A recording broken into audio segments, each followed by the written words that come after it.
Hey Ringside crew, welcome to the internationally known Dudes at Ringside Podcast.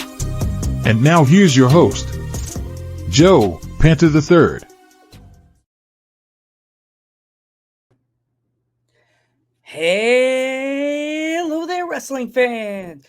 Welcome to another episode of the internationally known Dudes at Ringside Podcast. I am Joe Panther III, and today, Ringside crew, you're all in for a treat.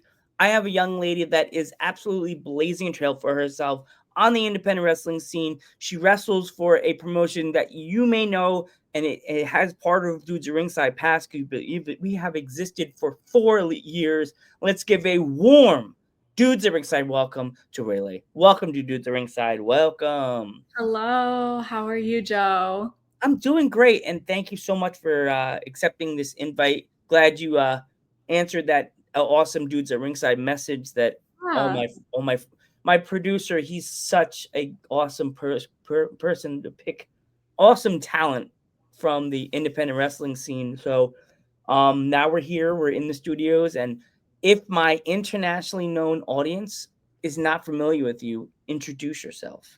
Yeah, so my name is Rachel Lay. I am 26 years old. I'm living here in Nashville, Tennessee, and I have gotten into the independent wrestling. I debuted earlier in January this year, so about 4 months in. So I am very new at this, but I am very excited to be on this podcast and kind of talk about my life and everything that's kind of been going on. Awesome. So where did you start? Where does wrestling start for you? Because everybody has a timeline. Where does it start for you? Where was that match, that moment, where did you find the love of wrestling? So I don't have like a backstory of when I was like 9 years old and I watched a match or anything like that. I grew up doing gymnastics my whole life. So I competed from the ages of 4 to 22. I was a college gymnast at Rutgers University, so go Scarlet Knights. And after college, COVID hit, and I kind of was just looking for something to stay like athletic, but also keep me just like in sync with stuff. Like I tried bodybuilding, I tried like triathlon training, and it just like really didn't hold my interest. And I saw that the WWE was doing tryouts, and they were specifically looking for college athletes.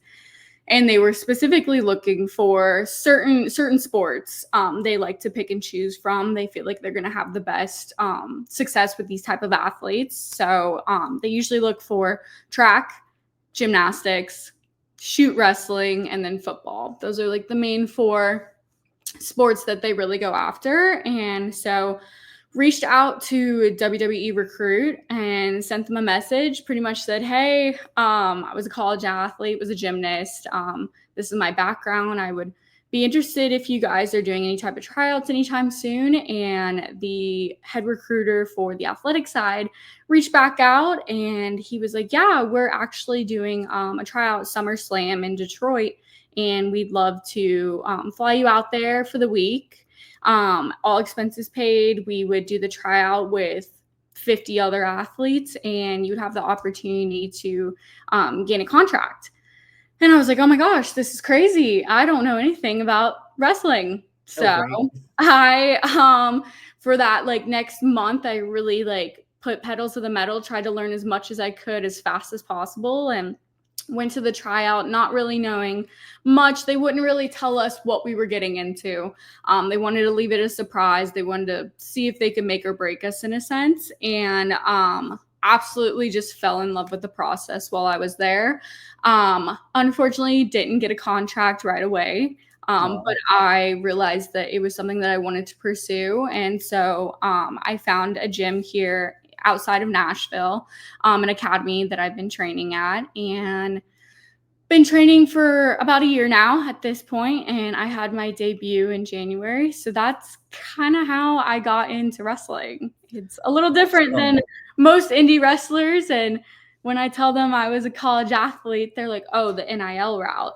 And I'm like, Some of them start from the route, like Brock Lesnar. He started out as a collegiate, Bianca Belair, and Tiffany Stratton. Prime example, we have the same type of skills and stuff. Kalani Jordan, Sol Ruka, they were both college gymnasts. Sol Ruka did acro and tumbling, but she has a gymnastics background. So, they've found success with the type of people that they're recruiting. And so that's kind of how I got into it. And I've fallen in love with the sport, and I'm ready to try again for that tryout and hopefully get a contract. So, yeah. So you wrestle the school you trained at. How long did it take you to find the school?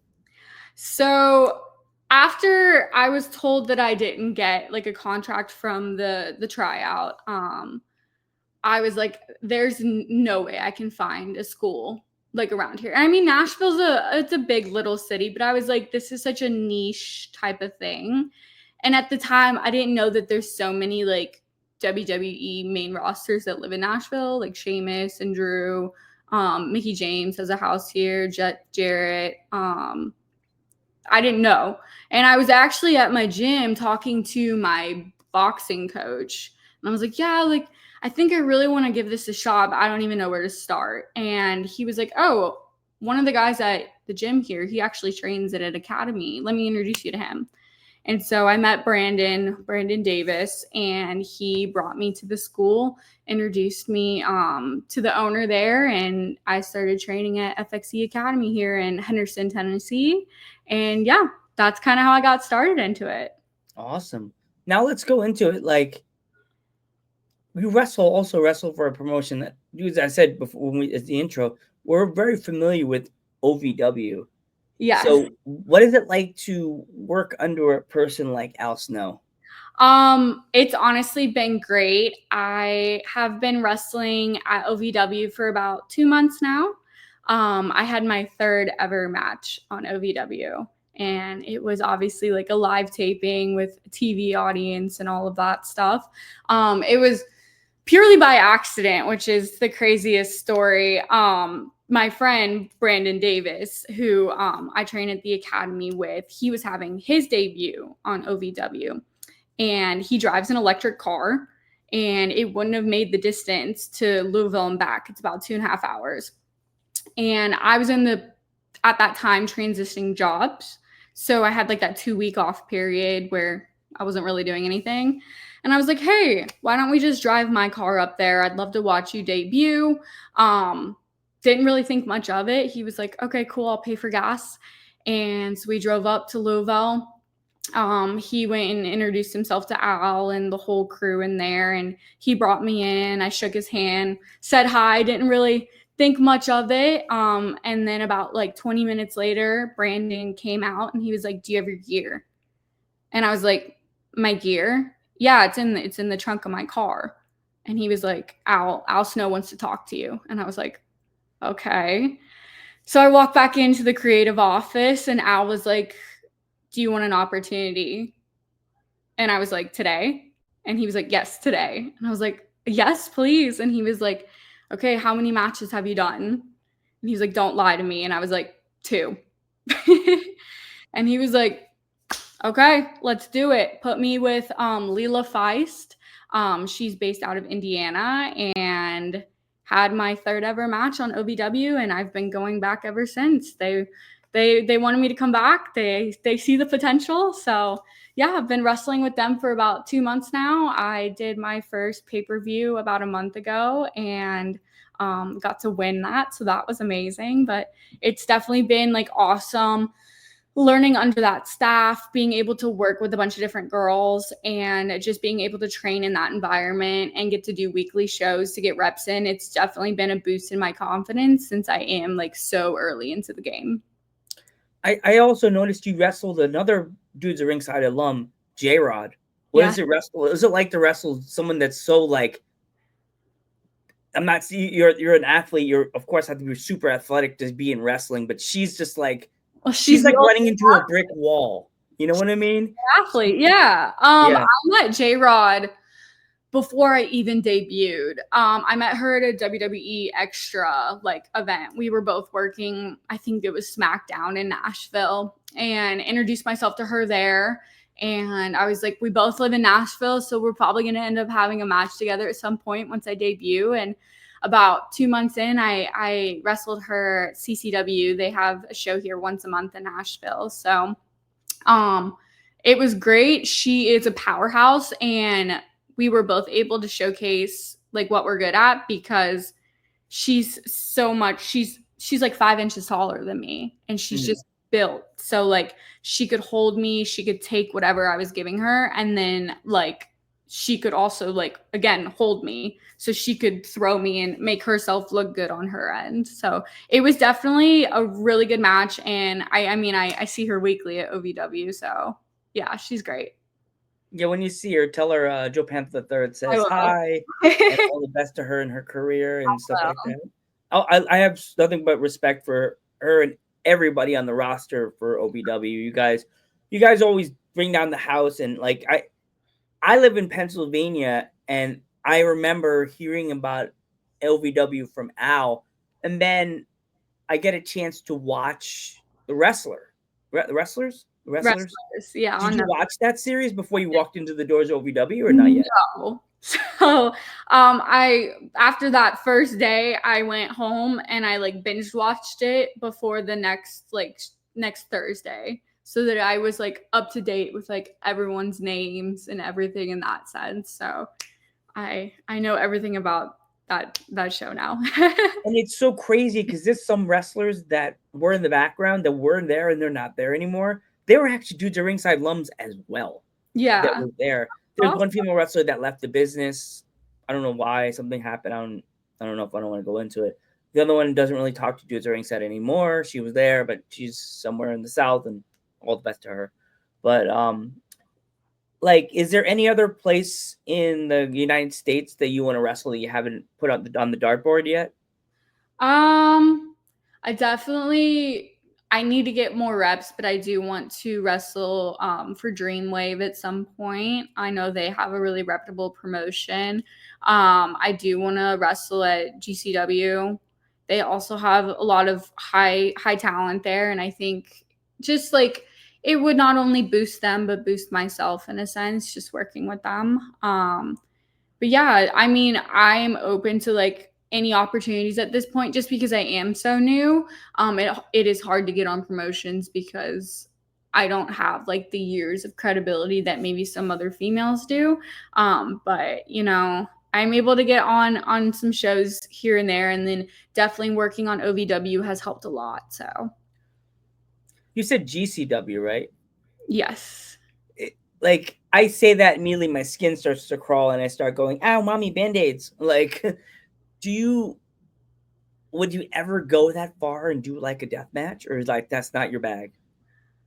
I mean, I wouldn't say no. It would just kind of depend on what the stipulations would be. Obviously, I have to this point not taken any type of like chair hit or like tack bump or anything like that.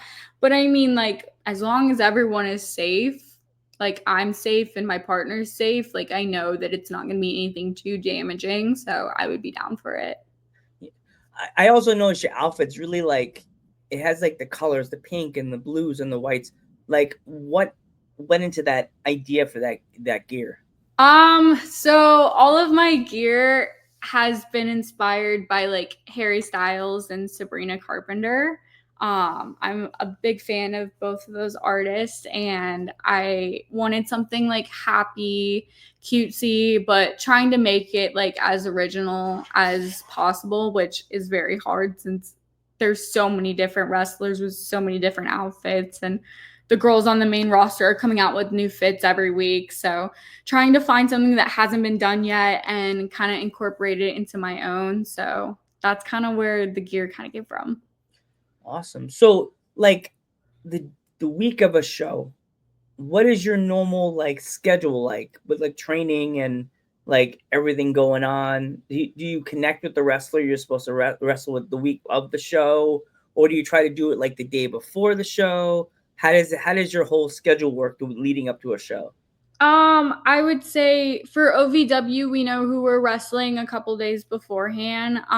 But we pretty much come up with the match when we get to the arena. Al gives us the finisher and who he wants to go over, and I wouldn't say they give us full creative over the match, but we have like managers that help figure out like, oh, we should do this here and this here.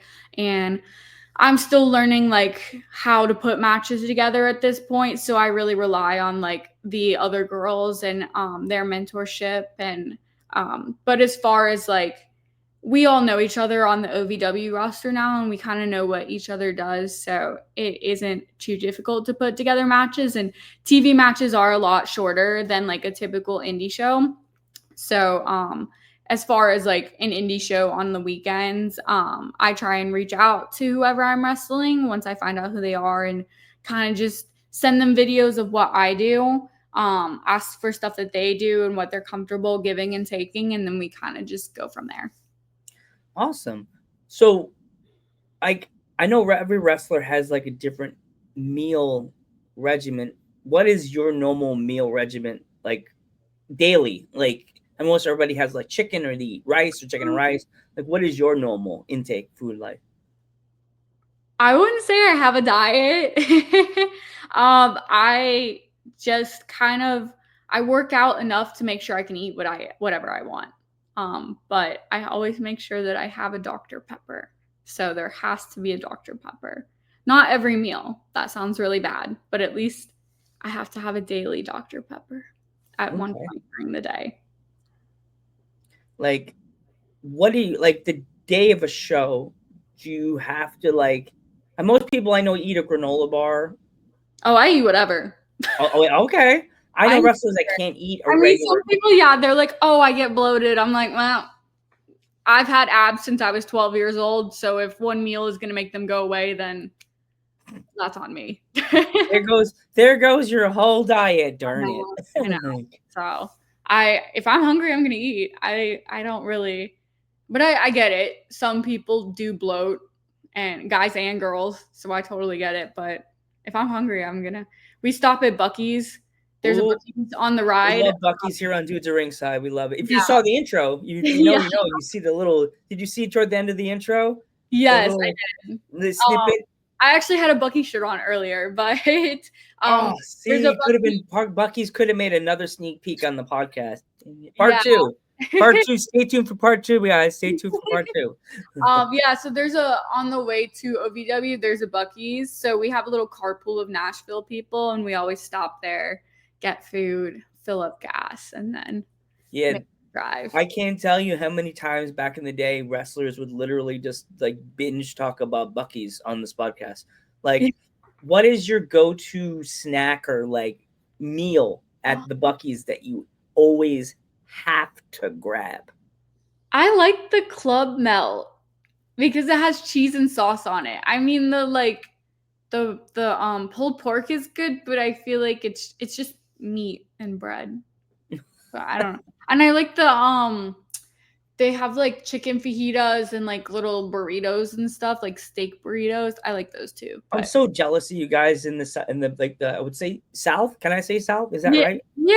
I mean, Tennessee's part of the SEC, so that would. I'm so jealous because I live in PA. We have some good gas stations here. Wawa, right? We got Wawas. We got Sheets.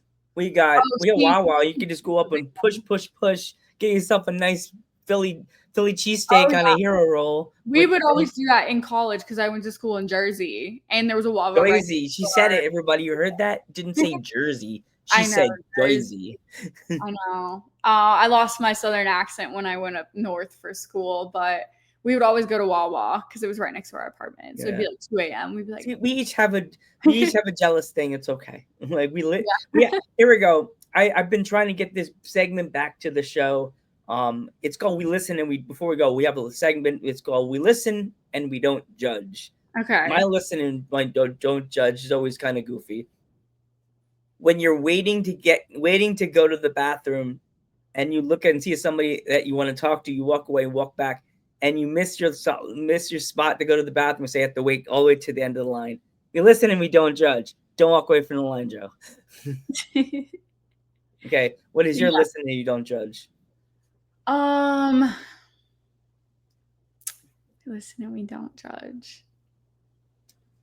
I don't know. I mean, I guess that I'm addicted to caffeine and that I have to drink like an energy drink or a Dr. Pepper every day, or else I'll crash. Like I'll get migraines and stuff. So that's how you know that you're addicted. You have I love Dr. Pepper. Oh gosh. I used to do it in college. My friends used to tell me put booze in it. I'm like, no, that kills the flavor of the cream. There goes the cream. There is a drink that we make, at least every time I've made it here, I have to tell the bartenders. It's Coke, Amaretto, and vodka. And we call it a DP shootout. And it's supposed to taste like Dr. Pepper. People can do it as a shot or you can do it as a drink. I don't think it tastes just like Dr. Pepper, but it tastes like a cherry cola and it's pretty close. And every time I have one of my friends try it, they're like, this is amazing. I'm like, yep. Yeah. Before we go, if there was any kids that wanted to get into independent wrestling, what kind of advice would you have for them? I mean, you can start at any point and you can achieve anything that you put your mind to. Obviously this is like a new quarter life crisis goal for myself, but I mean, I'm 26 now and I've been doing it for 3 months and I'm having opportunities that maybe people like 3 and 5 years in the business haven't had. So as long as you are open and willing to do like whatever it takes, you can make it super far. Awesome. I want to thank you so much for coming on the podcast. Before we go, if any of my fans want to follow you on social media, how can they find you? Yeah, so I do have a YouTube. It's under Rachel Lay. My Instagram is Rachel_Lay, Ley. So like the potato chips, but it's spelled with an E. And then you can find me on TikTok. Raeley is my @ there. And yeah, those are my socials. Awesome. Thank you so much, Raeley, for coming on the podcast. I want to wish you nothing but the best of luck on your wrestling journey. Don't forget to check out OVW every week, right? Every Thursday we have our live show, and then every Tuesday we have Overdrive. Is it on like an app or like is it on YouTube? YouTube? So, yeah, it's on YouTube. It's live on YouTube every Thursdays, and then Tuesdays it's at 7:00 is Overdrive. So you can check it out there. And then if you live in like the Louisville area, they're on like actual TV as well. Don't ask me what channel, but yeah. That's why I was like YouTube. That's why it's like app or YouTube. Yeah. But thank you, Raeley, for coming on the podcast. I am Joe Panther III. I am Rachel Lay. And we will catch you in the next one. Bye.